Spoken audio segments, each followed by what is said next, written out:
भेंट भेजने के लिए और 2-4 मुट्ठी चावल मांग लाती है, अपने पुराने कपड़े में बांधकर सुदामा जी को दे देती है। और सुदामा जी बड़े प्रेम के साथ श्याम सुंदर थे मिलने के लिए, मैं अपने कृष्ण से मिलने जा रहा हूँ, मेरे कन्हैया से मिलने जा रहा हूँ। मैं जब पढ़ता था तब मिला था। श्री कृष्ण का ध्यान करते जाते और चलते जाते। आप लोग कभी कभी कीर्तन करते हो ना, चले श्याम सुंदर से, चले श्याम सुंदर से मिले सुदामा,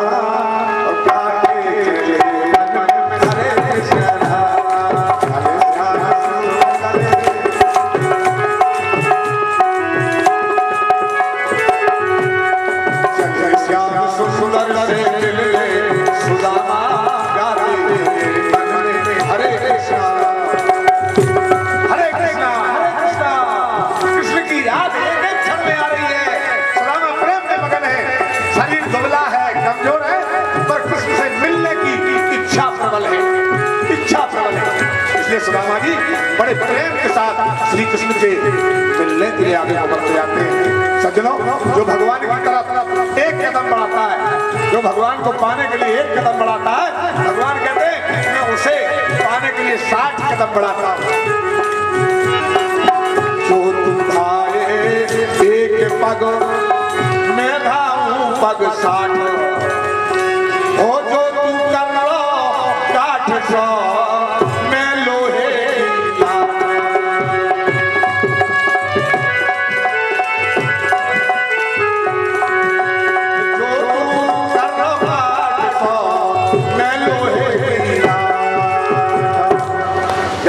साथ कोई भगवान को पाने की कोशिश करता है, एक कदम बढ़ाता है तो भगवान 60 कदम उसकी तरफ को चलते हैं।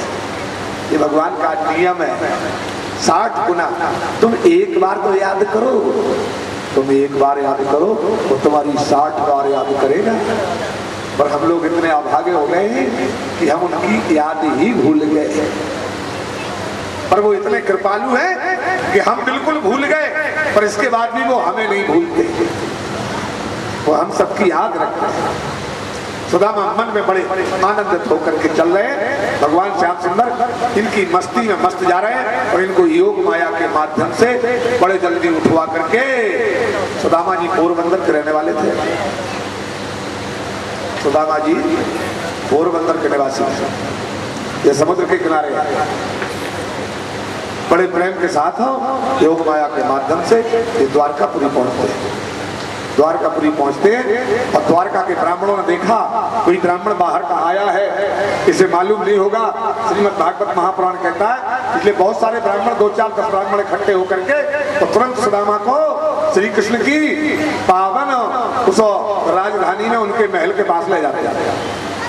महल के पास पहुंचते हैं जहां रुक्मणी जी के साथ श्री कृष्ण बैठे हुए हैं और द्वार पर जो पहरेदार है वो देख रहा है महाराज कोई आपसे मिलने के लिए आ रहा है। श्री कृष्ण ने थोड़ा पर्दा हटाया और देखा, तुरंत पहचान गए, अरे ये तो मेरा मित्र, पुराना मित्र सुदामा है। इसलिए श्री कृष्ण तुरंत पलंग पर से उठ करके वो दौड़ पड़े और दौड़ करके श्री कृष्ण ने जाकर के सुदामा जी का हाथ पकड़ा। सुदामा जी का हाथ पकड़ा और हाथ पकड़ करके सुदामा जी का पहले तो हृदय से लगा लिया। ओहो भैया, अरे कितने दिन बाद तुमने खबर ली। सुदामा जी को हृदय से लगा लेते हैं और सुदामा जी और श्री कृष्ण हृदय से लग करके मिलते और तुरंत महल के दरवाजे ही पे तो थे, इसलिए ला करके और अपने उस पलंग पर बिठाते जिस पर स्वयं विराजमान थे। सुदामा जी उम्र में बड़े थे, कृष्ण से उम्र में बड़े थे, दीक्षा में बड़े थे, इसलिए सुदामा जी को कृष्ण अपने बड़े भैया बलराम की तरह, दाऊ भैया की तरह सम्मान दे करके और बिठाल करके और उनके पांव की तरफ देखते थे।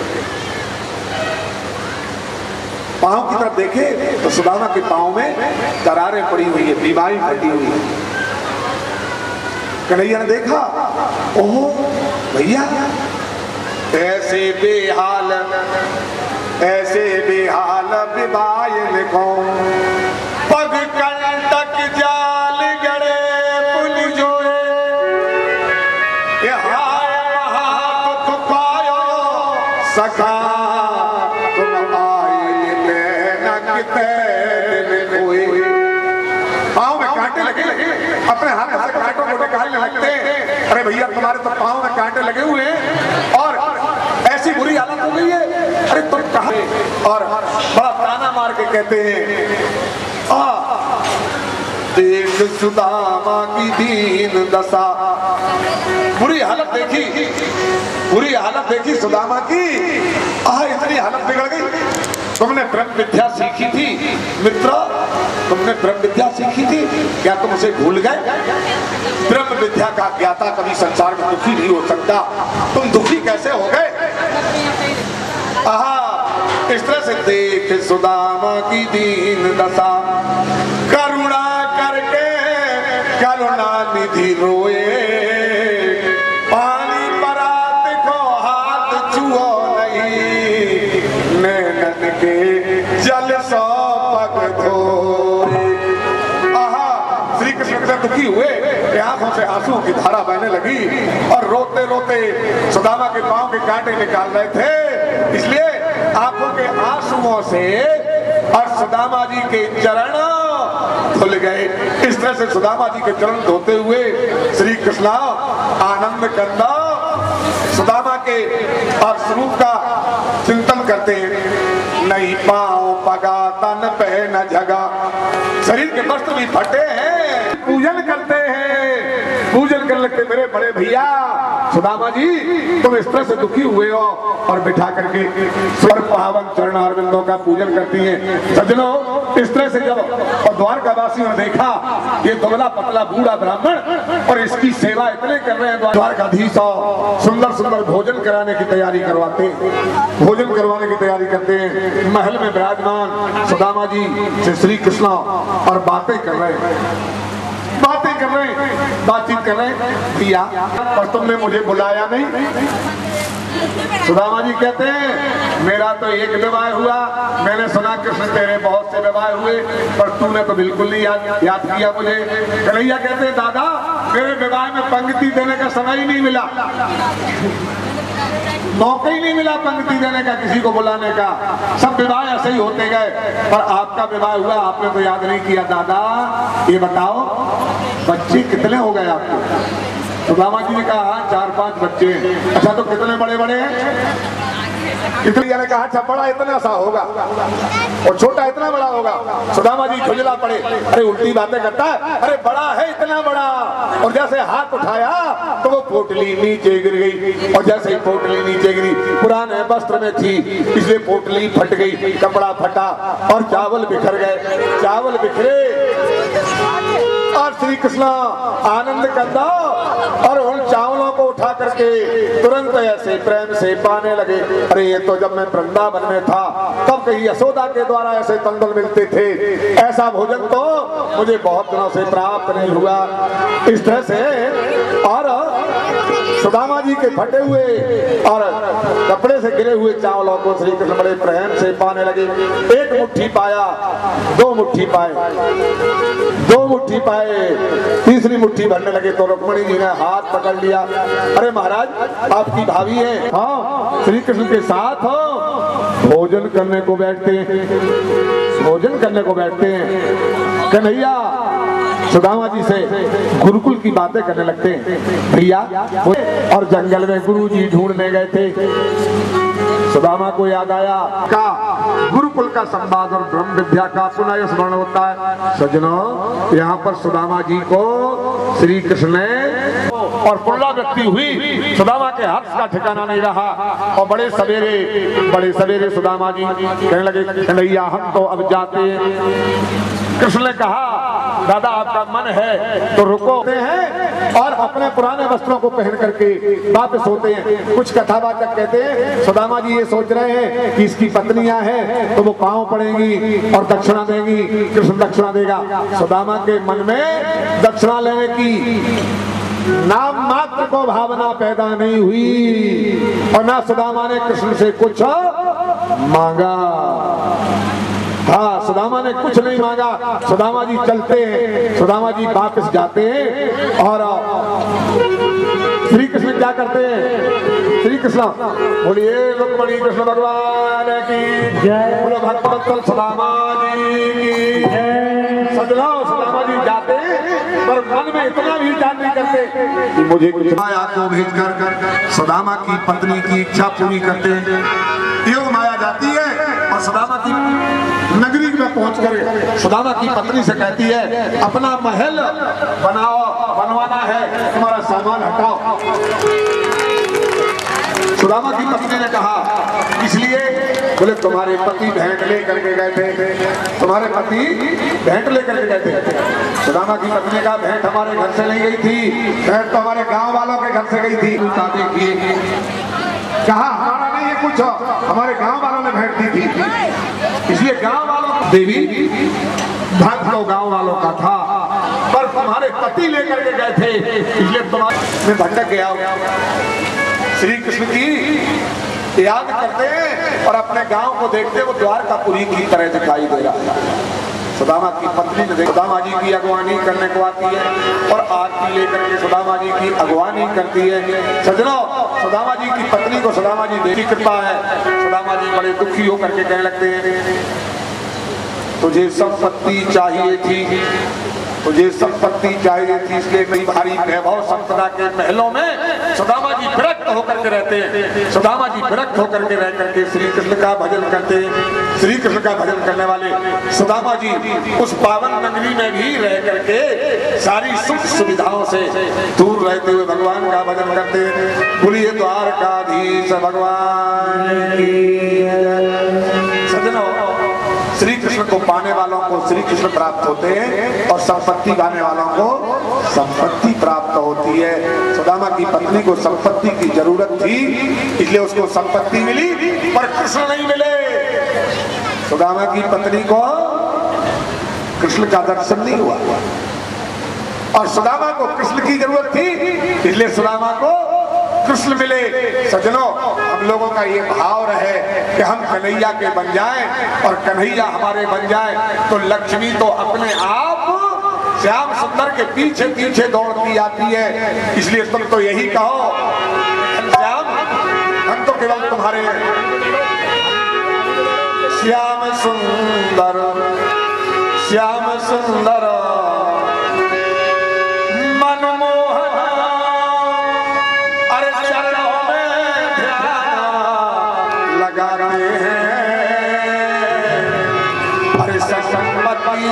धन संपत्ति की है चाहे नहीं संपत्ति है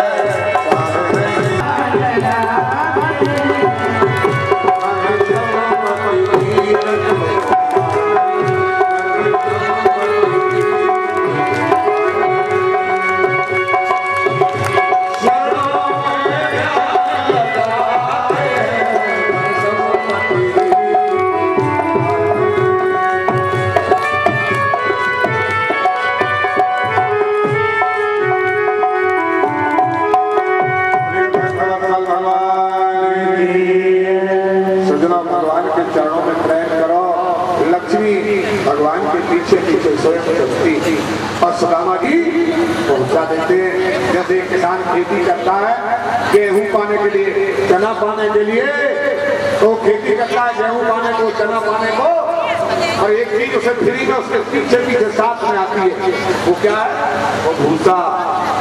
वो भूसा उस खेती में किसान की बिना इच्छा के उस अन्न के साथ चला आता है। इसी तरह जो कृष्ण को चाहते हैं कृष्ण मूल धन है, कृष्ण मूल धन है और ये लक्ष्मी भूसा की तरह जो कृष्ण के साथ पीछे पीछे चलती रहती है। सज्जनों कृष्ण से श्री कृष्ण के चरणों में मन को लगाइएगा।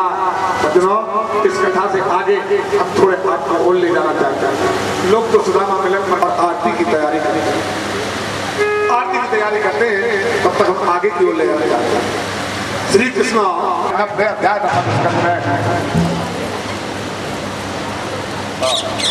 हाँ कल दिनांक 5 मई 2014 को पूर्ण आहुति समय बताएंगे कितने बजे हवन समाप्त करेंगे।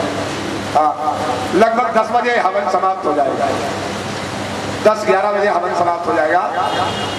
हाँ एवं उसके पश्चात शुभ कार्यक्रम ज्ञान यज्ञ हुआ है। इस ज्ञान यज्ञ में आप सब ने बड़ी भारी संख्या में उपस्थिति देकर के माताओं बहनों ने इस कार्यक्रम की शोभा भी बढ़ाई और निश्चय कृष्ण भक्ति के बारे में कुछ ज्ञान लिया होगा।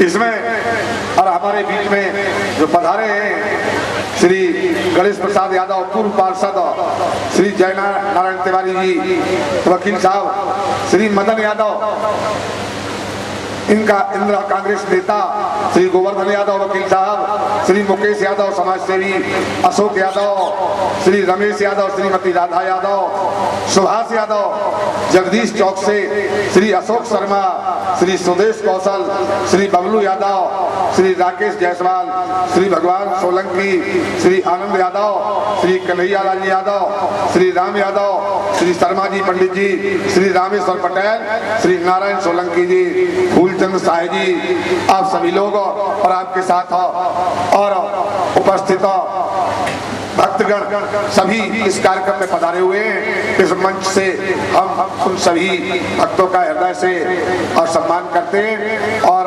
भगवान द्वारकाधीश से कृपा करते हैं कि उनके जीवन में कभी भी कोई बाधा ना आए और ये सभी भक्तजन भगवान की भक्ति में इसी तरह से लगे रहें और अपने जीवन को समुन्नत और उच्च कोटि के शिखर पर ले जाने के लिए प्रयास करते रहें। भगवान उनके प्रयासों को सदा सदा सफल करे। इसी भावना के साथ हम आगे की कथा की ओर थोड़ा सा ले चलते हैं आपको। श्री कृष्ण द्वारका में है, सूर्य ग्रहण का समय आता है।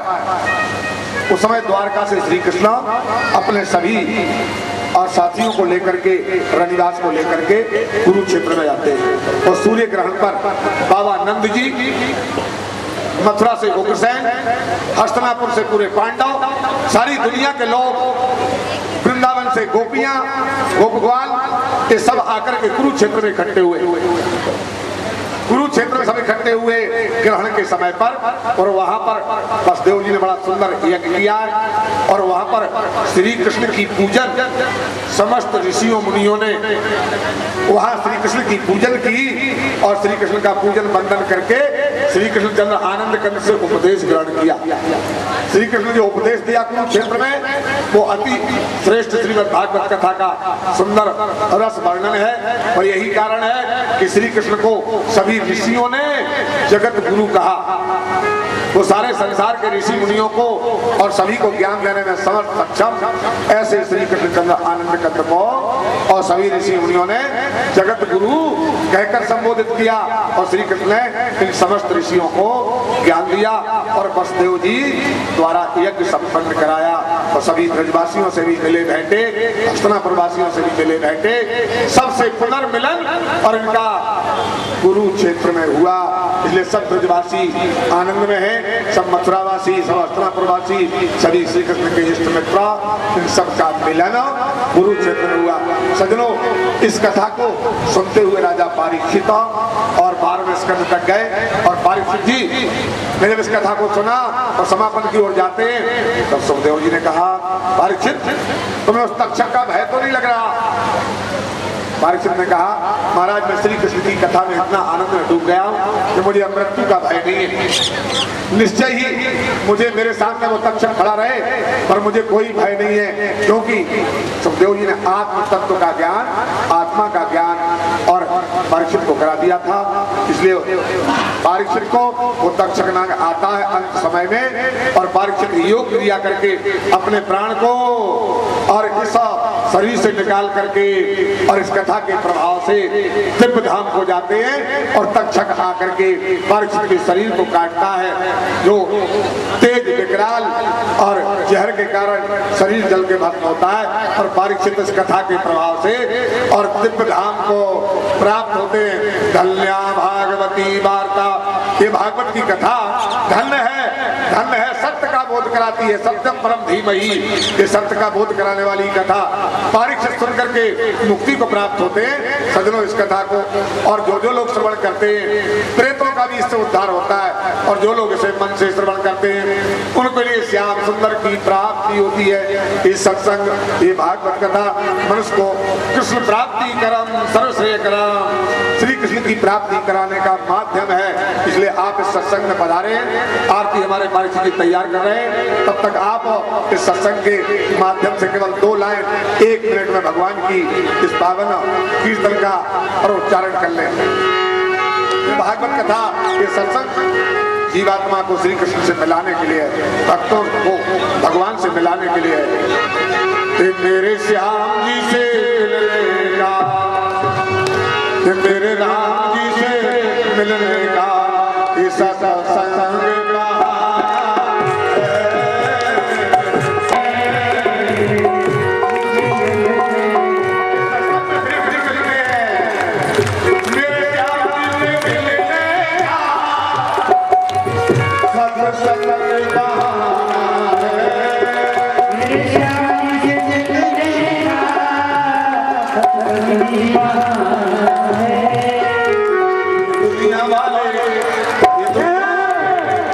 दुनिया वाले क्या जाने।